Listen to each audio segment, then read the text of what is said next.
সম্মানিত সভাপতি, উপস্থিত সুধী, আপনাদের সকলকে আমার শুভেচ্ছা এবং অভিনন্দন জানাচ্ছি।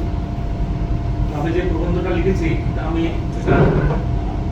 যেহেতু আমি নিজে লিখেছি, তো এটাতে কি আছে আমি সবকিছুই জানি। রাষ্ট্র সংস্কারের কথা বলা হয়েছে যে রাষ্ট্র সংস্কার বা রাষ্ট্র মেরামতটা কি। রাষ্ট্র সংস্কার দুভাবে হয়, একটা হচ্ছে হলো যে সংবিধান প্রণয়নের মাধ্যমে হয় অথবা আইন প্রণয়নের মাধ্যমে রাষ্ট্র সংস্কার করা হয়। আমরা যদি রাষ্ট্র সংস্কারের বিষয়ে যদি বিভিন্ন দেশের ইতিহাসের দিকে তাকাই, তাহলে দেখা যাচ্ছে যে যুক্তরাজ্যে যখন 1215 খ্রিস্টাব্দে ম্যাগনা কার্টা নামক চার্টার করা হয়, তখন দেখা যাচ্ছে যে এই জনগণের কাছে রাজার যে ক্ষমতা ছিল, সব ক্ষমতা তখন রাজা প্রয়োগ করতো। রাজার ক্ষমতা রাজা জনগণকে দিয়ে দিলেন ম্যাগনা কার্টা নামক দলিলের মাধ্যমে 1215-তে। এরপরে আমরা দেখলাম যে যুক্তরাজ্যে বিল অফ রাইটস যেটা হয়েছিল, সেটা হচ্ছিল 1689 খ্রিস্টাব্দে। আর এরপরে আমরা দেখলাম যে যুক্তরাষ্ট্রে 1791 খ্রিস্টাব্দে তাদের বিল অফ রাইটস হয়।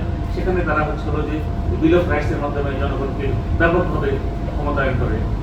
এরপরে আমরা দেখেছি যে আমাদের যে যখন আমরা এই উপমহাদেশ ব্রিটিশ শাসনাধীন ছিল, তারা 1909, 1919 এবং 1935 সাল ভারত শাসন আইনের মাধ্যমে তারা বেশ কিছু ক্ষমতা দেশবাসীকে বা দেশের জনগণকে প্রদান করে। সেটা হচ্ছিল দেশের জন্য রাষ্ট্র সংস্কার ছিল।